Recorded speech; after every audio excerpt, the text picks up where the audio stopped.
Good morning, ladies and gentlemen, and indeed a pleasure to be here today.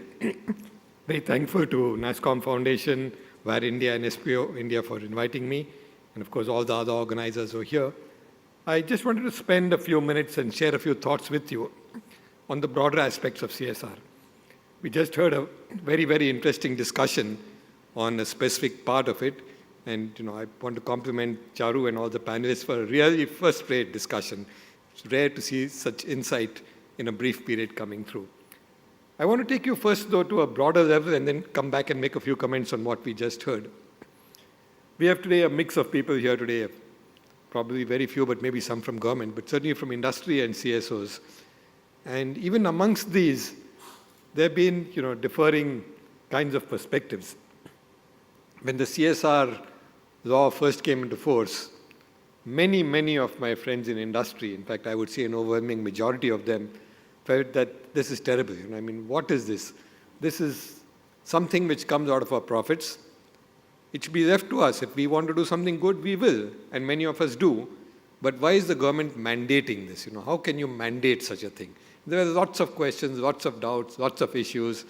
I know a lot of people argued that this is basically shareholders' money. It's for them to decide what to do with it. How can the government decide?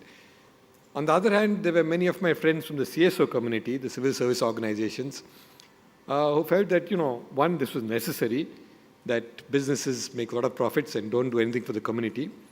Number two, many of them, I'm sure many of you here, had and even continue to have great hopes that this means that suddenly we should be able to see some more money flowing into the NGO, CSO sector, which is always starved of funds. I know that many of the people in the whole CSO sector have been somewhat disappointed because I think Srikanth mentioned the figures when he spoke, 6,000 plus crores, expected to go up to 8,000 plus, possibly even more. My understanding is that in fact it should be more.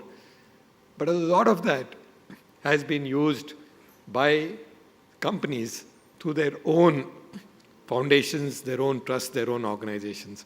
So not too much has flown into other CSOs. So some disappointment, in fact, a great deal of disappointment there. Industry, on the other hand, has felt somewhat constrained by saying, look, there's a whole list of regulations, do's and don'ts, which is inhibiting what we were doing.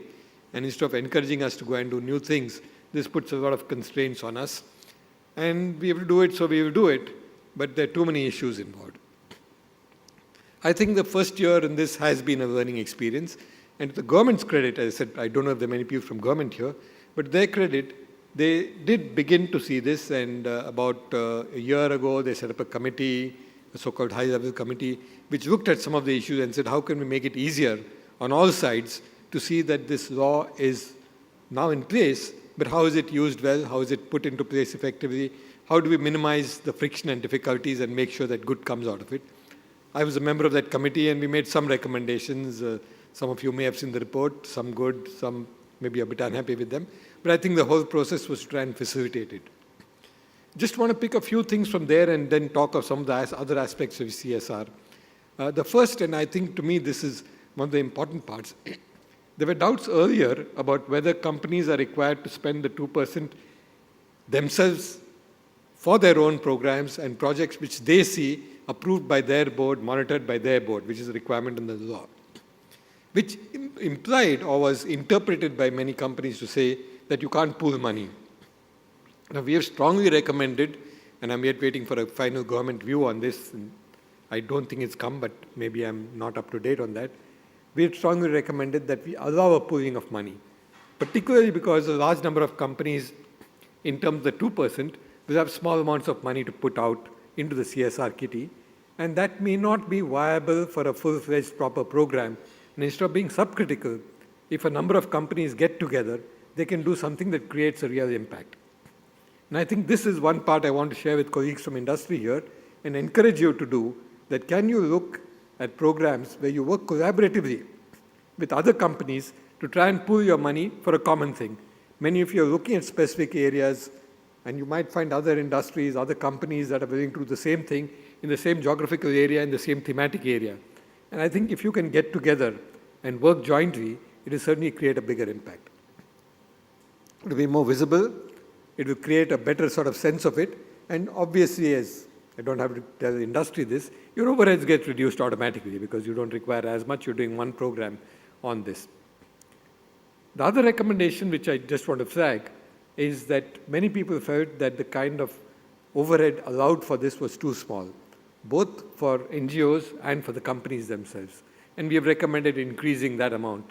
So that the idea was that in terms of what you can do to put these programs into action is to support it internally, or for NGOs to be able to provide that kind of support. There's more money kept for that kind of administering, monitoring, evaluating that program, and not just spending money on the program itself, because these are necessary, essential parts for an efficient, effective program. Those were two specific things I wanted to mention from that, but I want to step back a bit more and talk of a slightly more basic issue addressing particularly my industry colleagues. When you look at this 2% of profits, it's probably give or take a little bit here and there. It's probably of the order of 0.5% of your revenues. And so a lot of people, particularly a lot of people in the NGO world, have been saying, hey, this is not a bad thing. In fact, it's good. It's something positive. But we are more concerned not what you do with this 0.5% of your overall business activities, but what you do with the remaining 99.5%. And I therefore want to just broaden this for a minute, and I know that's not the focus. We are talking of CSR and sustainability, but just to give the thought with all of you from industry, saying, I know many of you are aware of this, but wouldn't you want to create greater awareness of this in your own companies and certainly with other companies? And I leave this thought also with Srikanth and NASSCOM Foundation, and the IT industry has been a leader in this, no question, but I do want to give the thought that what about the rest of your business? So while this 2% of profits of a certain category of companies is used for community and social good, are you making sure that the rest of your business, which is in effect 99% of your business, 99 plus %, is also done in a sense, in a similar way, with integrity, with ethics, with a sense of looking at the community, with a sense of looking at sustainability? So, or is this 2% what I have called elsewhere very frequently the Tirupati syndrome? You commit all the sins you want and then go once a year to Tirupati and drop some money into the box and say, now I'm absolved. Or the Ganga dip syndrome. Do everything you want to sin through the year and then go take a dip in the Ganga and say, now, I washed all my sins off. Is this 2% that kind of thing? Certainly it's not. So when you do the rest of your business, are you looking at these aspects? And this is where I want to relate back to a specific thing on the previous panel discussion. An important part is not to look at the whole issue of disabilities as CSR. Sure, since you have money there, put it in this and that will be welcome. But in your business, when you recruit anybody, is this something you're sensitive about? Is this something you're looking at very specifically and consciously? Is this something that you have instructed your HR to look at? Is this something when you build your brand new campus and spend a few hundred crores on it, that you made sure the architect had made everything disabled friendly? I know it's required under law now, but have you gone out of your way to make sure it's there? Have you put your HR practices into place which enable such people to work efficiently and effectively? Today there is greater awareness of this, thanks, and I think they've done a great job of it. On the gender side, the very strong gender issues that have come up have gotten a lot of regulation and a lot of awareness among companies going beyond regulations to say what do we need to do in terms of gender sensitivity. All kinds of things, some simple things like taking leave at some times of the year, allowing breaks in working from home, all kinds of things. Are we not able to do the same thing for other kinds of categories of people, the disabled people being one among them, as part of our business, not just part of our CSR?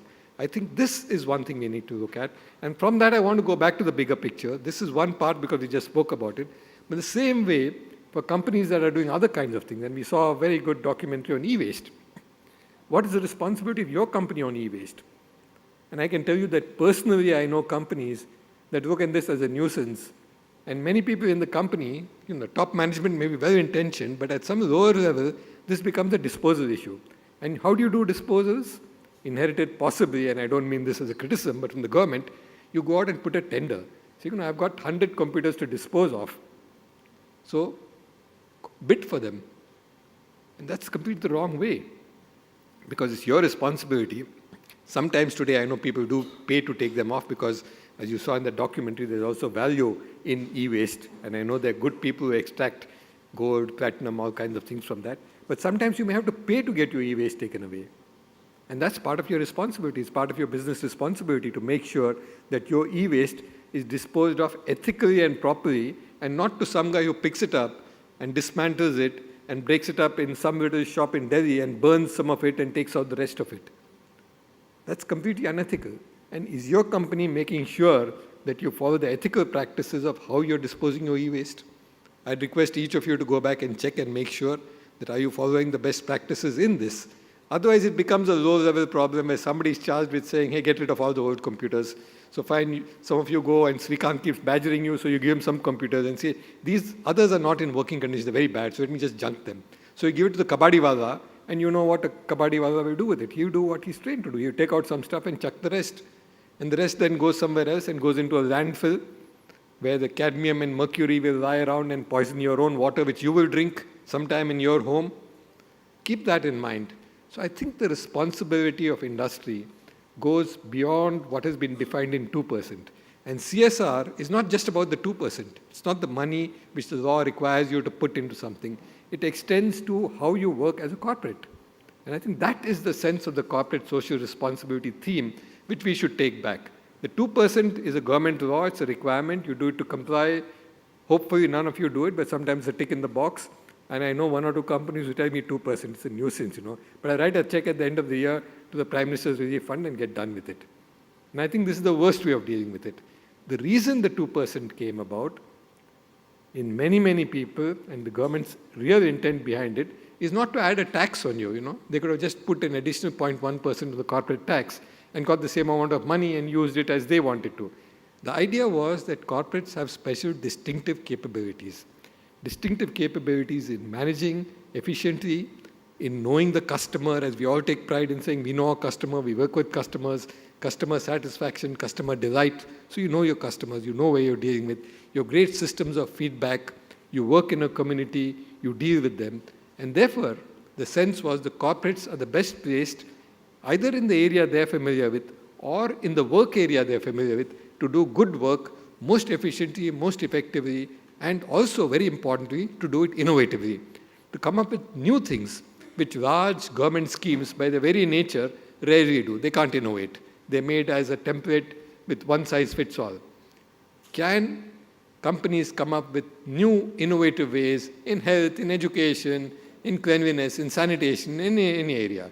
And that is what the CSR 2% was intended to do, to saying, look, this is your own money, you spend it the way you want to, but spend it within these areas. Do something interesting, do something good, use your capabilities, not just use your checkbook, don't just use your bank balance, use your capabilities and skills, use your thinking, use your managerial capabilities, use your innovative abilities, use the young people you have with idealism, and use your connect with society to go and do something effective, new, and hopefully different. And if that different is very successful, here, this will feed back into government programs. But even before that, can it feed to what other companies do? And I think this is part of what I know Srikanth and his team have been doing, to take best practices from one area and then see, can we spread them around? And this is what many of you do in the NGO world, that you go around and look. I know that many NGOs do a not invented here syndrome, and I would request those who do that to get out of it. But I know many ones don't do that. They go and look somewhere else in the country where something interesting is happening and say, hey, can we learn from them? And again, going to a panel discussion, some very good examples. And, I myself was taken by some of the examples that Meenu gave, and I asked Srikanth promptly that, are you spreading this to other companies? And he told me, yes, we're picking up all these best practices and taking them around. I think that's the kind of thing which we can do effectively in the community here. And I think, to me, the special thing about a gathering like that is just this, that we get to know what others are doing, we get to share what the problems are, but also what the good practices are, what has succeeded, what hasn't, take it back to our own companies, our own NGOs, take it back maybe to government policy, and see what do we need to do to make this more effective. So to me, all in all, the whole opportunity that CSR does and presents is very exciting. It's now, past tense, water down even the Yamuna, whether this is a good law or a bad law. It's a law, it's in place. So what do we do to best use it? And I think these are the few critical things. One, can we work together, particularly some of the smaller companies where the amount of money is not huge, can we work together with a few others to try and work jointly to create a big impact? Number two, can we take best practices from each other using platforms? Many of them exist, but NASSCOM Foundation may be one to try and see how we can spread best practices. Number three, can we make sure that CSR in our own company DNA is not thought of as 2%. It is thought of as how do we do business and looked at in terms of the totality of your business, your own internal practices, how you deal with your stakeholders, employees, vendors, customers, shareholders, the community around you, who are also stakeholders. How do you do business in a proper way? That's the other point which I think is critical. And finally, how do you sort of take all this to create an impact and build sensitivity to the big issues that this country faces with a 1.3 billion population? And yes, we are all proud of 7.6% growth and the fastest growing big economy in the world. But let's not also forget some of the terrible things. The country with the maximum amount of poor people, the country with the maximum amount of starving people, the country with the maximum amount of illiterate people. And as you saw today, some of you must have seen in the paper, the company with the maximum amount of, guess what? Slave labor. How do we sort some of these problems out? There are positives, there are negatives. All of us have a responsibility, whether in industry or in the civil society sector or in government. And how can we try and look on this together in some areas to try and see how we can tackle some of these problems? These are both the challenges and opportunities. And I think we are in for exciting times, and it's forums like this where we can share both the excitement and maybe some of our disappointments to move forward positively. Thank you very much.